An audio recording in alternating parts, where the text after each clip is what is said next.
Hey everyone, and welcome to our Q&A presented by Just Love. My name is Paula Jane and I'm talking to Judy Carroll. Judy is an internationally known author. Her books include The Zeta Message, Human by Day, Zeta by Night, Extraterrestrial Presence on Earth, Lessons in History, and her two most recent books, both of them Kindle editions, An Interview with an Alien, Comments by an Undercover ET, and Cosmic Spirituality, Blending Religion and Science in Oneness from an Off-Planet Perspective. Hi, Judy. Hi, Paula. Hi, everyone. Judy, in this episode, I want to ask you some questions about our soul. As a general definition, soul is described as a spiritual or a material part of a human being or animal, regarded as immortal. Is that how you would describe it? Yes, Paula, but what many people don't understand is that even our physical body is actually part of the soul, which in its entirety is the real us.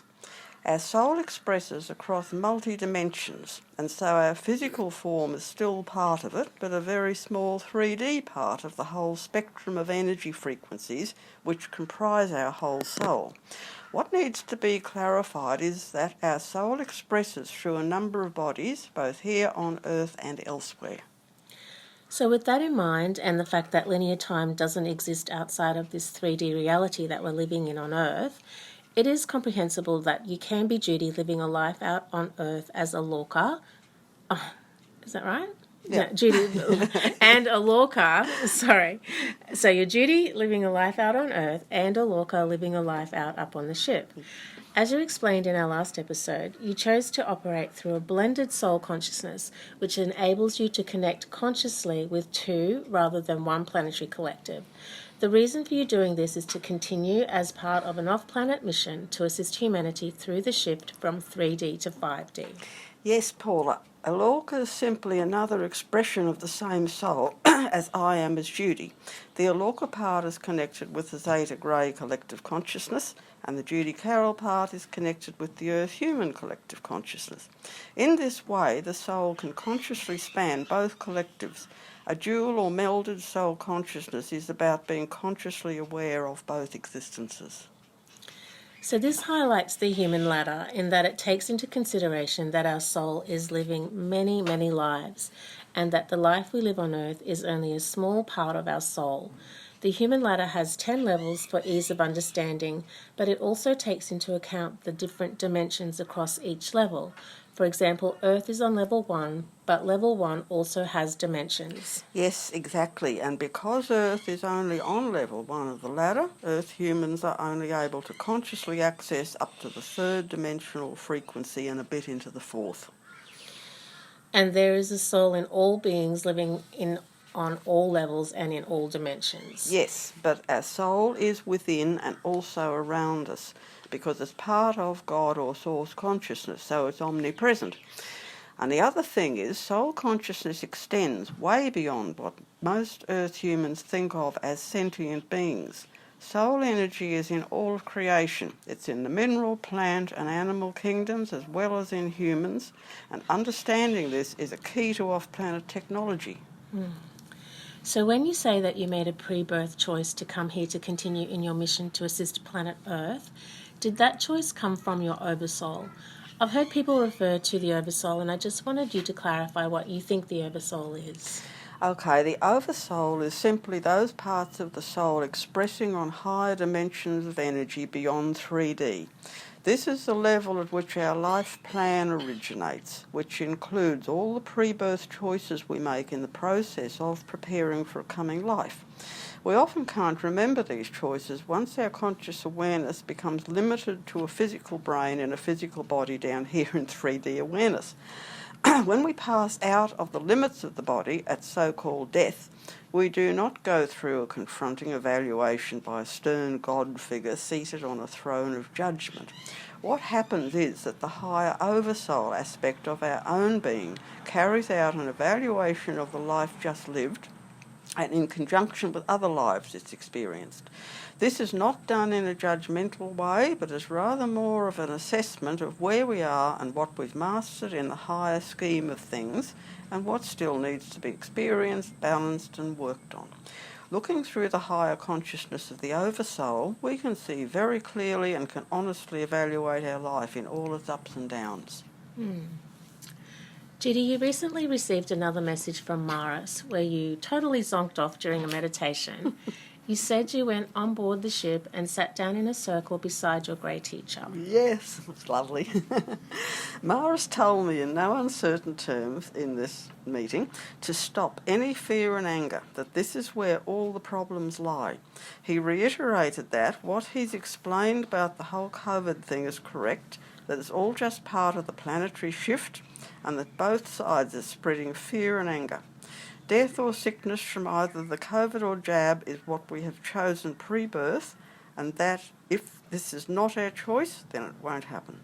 He just kept repeating, so much lying is going on, specifically to draw people into the fear and anger, which is the only thing that can affect us spiritually. That is where the danger lies that can affect us on the soul level. He said that if we need protection from anything that the negative forces are doing, it has already been given to us upstairs. So part of that message talks about our soul and a pre-birth choice that we made for the evolution of our soul and how it is evolving here on Earth through this shift. Yes, the planetary shift is huge, and at such times many souls choose to transition. Some step out because they don't feel ready to shift to a higher level and so choose to pass over to the other side for more preparation. Others are higher evolved ones whose job is to go over to the other side to lend assistance to those who've chosen to stay and ride it out down here. All can reincarnate back down here if they so choose. And with this shift come massive learning experiences and choices to be made by those who remain on the planet in physical life. Huge changes are being experienced, and so much that has been hidden for so long is coming to light.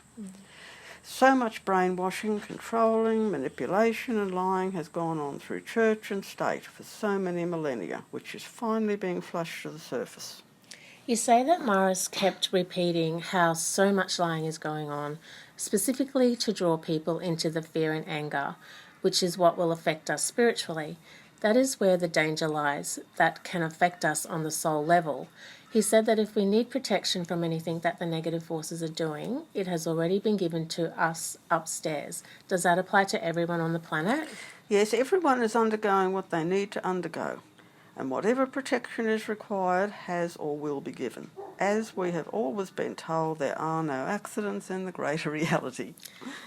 Well, if that's the case, we have to trust that we are being protected by our soul brothers and sisters as well as divine source energy. Yes, but we have to understand that this protection may not involve us escaping illness or the dying process. It all depends upon our pre-birth soul choice and what balancing needs to be done. I do understand how many people find this really hard to get their heads around. Earth-plane humanity has been so misled and brainwashed on everything to do with death and dying. So much fear and dread surrounds this perfectly normal part of life. Because of the fact of reincarnation having been removed from church doctrine 300 to 500 years after Jesus taught and spoke about it, people now forget that they've been there, done that innumerable times over the span of many lives. Yeah. And with this lying that is going on both individually and collectively, we could replace the word lying with fear, because not being honest and authentic, either intentionally or unintentionally, does come from fear. Fear perpetuates fear, and it is continuously drawing more and more people into more fear and anger. It does affect us spiritually, but at the end of the day, it provides an opportunity and a necessity for the soul to grow and evolve. I love that, Paula. Not being honest and authentic, either intentionally or unintentionally, stems from fear. Yes. And also, yes, this polarity and contrast between love and fear has to be demonstrated and provided to enable people the opportunity to choose. It's the making of the choice that decides whether we're evolving spiritually or still trapped in the fear net. So yes, there is a shift in consciousness happening on this planet, and there are lies being told, and there is so much fear and anger. The most prominent way in which this fear and anger are playing out is as a divide. This divide may seem counterproductive, but to the contrary, it is absolutely necessary for this divisiveness to come up and to be clearly seen so that we can connect more fully. For this divide to unite, authenticity has to be embraced. The truth has to be told. Definitely. The divisiveness needs to be in plain sight to enable deeper understanding and healing to take place. Healing involves moving past our differences, separateness and fears to embrace oneness. A return to oneness is where the path of evolution is leading us. However, if you prefer to remain in separation and divisiveness, then that is your choice. Yeah, so any advice in the meantime is most welcome. So many of us are feeling this divide. We are not in control of anyone else's path. We are walking our own path. However, we are witnessing all of these lies, all of this fear and this anger, and it can be soul-destroying, like Mara said. Yes, really the key here is to be aware of what is going on and developing enough self-awareness and self-empowerment to be able to stay in your own power. This is a huge learning experience for all of us and an important evolutionary step for us to take. Choosing love over fear is the magic key. Yeah, how did I know you were going to say that? I think we could add here that when you say choose love, you mean follow your heart. Choose the love. Choose what love means to you. Be aware to not be the love that you think other people think you should be. This is a program that we are in. We have been taught to be who we think other people want us to be. Choosing love means following your own heart. And if people are projecting their fear and anger onto you, it is perfectly safe for you to put boundaries up. It is perfectly safe and loving for you to be able to process in your own time. It's in your time, not in anybody else's time. Be gentle with yourself. It all starts with you. Choose love without conditions and let that be reflected back to you.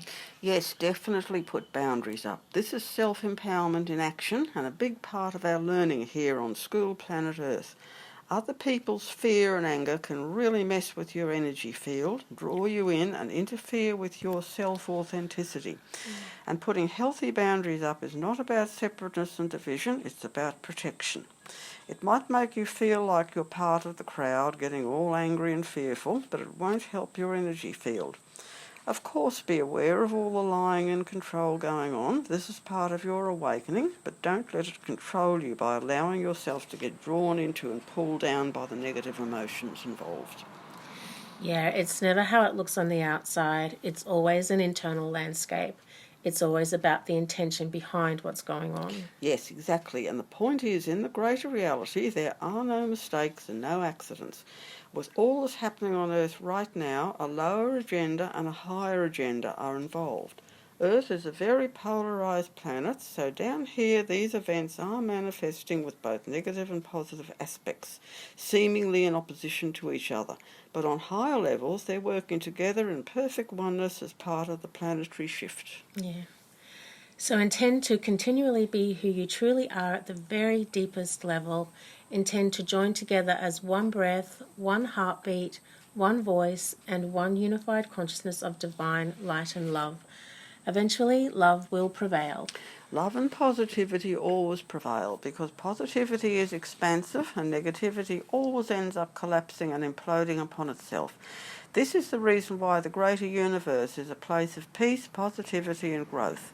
Planetary cultures that are trapped in negativity always end up destroying themselves and having to start again, and they remain trapped at level 1 of the human ladder until they do. We create our own reality, both individually and also as a planetary collective, so we cannot evolve to higher levels until we learn to embrace positive rather than negative creativity. This is a prerequisite to be attained before we can be let loose upon the universe. But yes, love always prevails in the end. And on that positive note, we'll close it here. Just to remind you, if you want to read more about all of this, Judy's books are available from Amazon, or you can go directly through her website, which is included in the link below. If you like this video, please share it with your family and friends, and subscribe to this channel. Until next time, sending you all so much love. Thank you all for listening, and bye for now.